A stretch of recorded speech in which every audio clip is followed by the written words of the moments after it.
ராம் ராம், வாழ்க வளமுடன். Voice of கான்சினேயர் அனைவருக்கும் இனிய மாலை வணக்கம். எனக்கு வேலையே இல்லாமல் பண்ணிட்டேல, உங்களிடம் தான் நான் நிறையா தெரிஞ்சுக்கணும் அப்படிங்கிறா ஸ்ரீ பெரியவா. ஓஹோ, காமகோட்டி பீட்டம் சர்வஜ்ஞ பீட்டம் அப்படிங்கிறது எல்லாருக்கும் தெரிஞ்சது.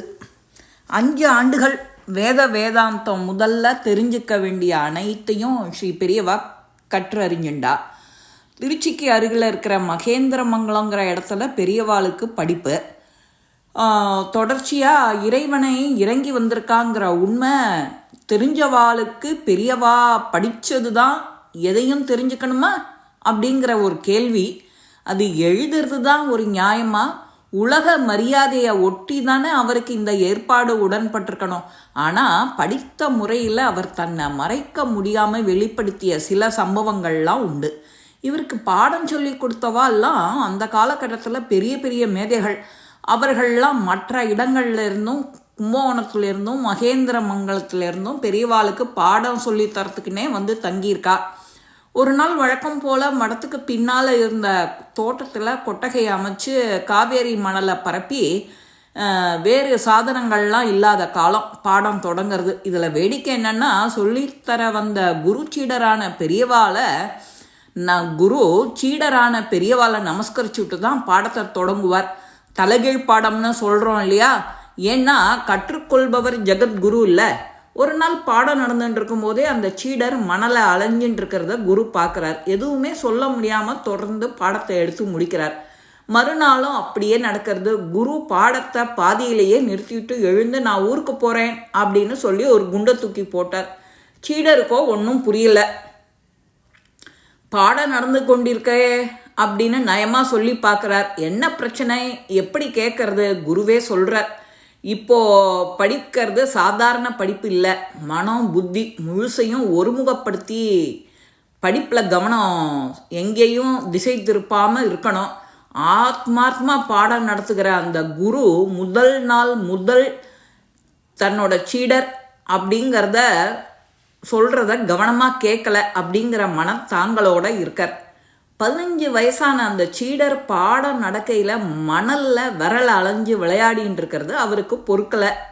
ஆனால் கண்டிக்கவும் முடியல. அவர் ஜெகத்குருவாச்சே, என்ன செய்யறது? பாடம் கேட்க பிடிக்காதவருக்கு நான் ஏன் சிரமப்பட்டு ஊரை விட்டு ஊர் வந்து காத்து அப்படி அவளுக்கு சொல்லி கொடுக்கணும் அப்படின்னு தோணிடுத்தோ. அதை தெளிவாக புரிஞ்சுன்ட்ட ஸ்ரீ பெரியவா அடக்கமாக, கோபிச்சுக்காதீங்கோ, நான் நேற்றுக்கு மணலில் விளையாடி கொண்டிருந்தது உண்மைதான், அப்படின்னா நீங்கள் சொன்னதில் தான் என் முழு கவனமும் இருந்தது அப்படின்னு சமாதானப்படுத்த முயன்றார். குருவோட கோபம் குறையல. இதை எப்படி நம்புறது அப்படின்னு புரியலை. இதை தெரிஞ்சுட்ட பெரியவா, நான் சொன்னதில் உங்களுக்கு நம்பிக்கை இல்லை, சோதித்து பாருங்களேன் அப்படின்னு கேட்டார். அப்படியே முதல் நாள் நடந்த பாடத்தில் சில கடினமான கேள்விகளெல்லாம் குரு எழுப்புறார். அவர் முடிக்கிறதுக்கு முன்னாடியே பிரமாதமாக பெரியவா வாயிலிருந்து வந்து விழருது. அவர் கேட்டதற்கு மட்டும் இல்லை, அதுக்கு முன்னால் நடந்த செய்திகளையும் பின்னால் வரப்போகிற செய்திகளையும் கூட பொறிஞ்சு தள்ளுறா பெரியவா. இதை கேட்ட குரு ஸ்தம்பிச்சு போய் மன்னிக்கணும் மன்னிக்கணும் மன்னிக்கணும் அப்படின்னு மனமுருகி கண்ணீர் விடுறார்.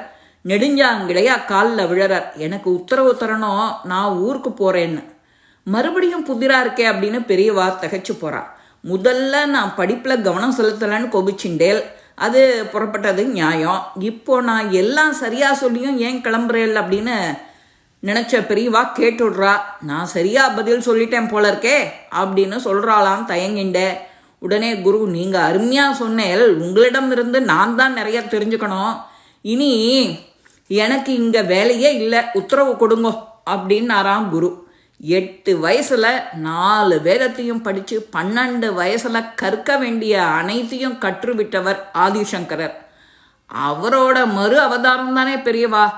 இருவரும் எல்லாவற்றிலும் கரை கண்டிருப்பதில் எந்த அதிசயமும் இல்லை. நமக்கு குருவாக வந்து அதுவும் தமிழகத்தில் நாம் அவளோட ஃபாலோயர்ஸாக இருக்கிறது, அவளை தினம் வணங்கிறது எவ்வளோ பெரும் பாக்கியம். இந்த பதிவு உங்கள் எல்லாருக்குமே பிடிச்சிருக்கோம். லைக் பண்ணுங்க, ஷேர் பண்ணுங்க, பெல் பட்டனை கிளிக் பண்ணுங்க, சப்ஸ்கிரைப் பண்ணுங்க, கமெண்ட்ஸ் பாக்ஸில் கமெண்ட்ஸ் போடுங்க. ஸ்ரீ மகாபிரிவா திருவடிகளே சரணம். நல்லதே நடக்கும். ஆனந்தமாக இருப்போம் நண்பர்களே. வாழ்க வளமுடன்.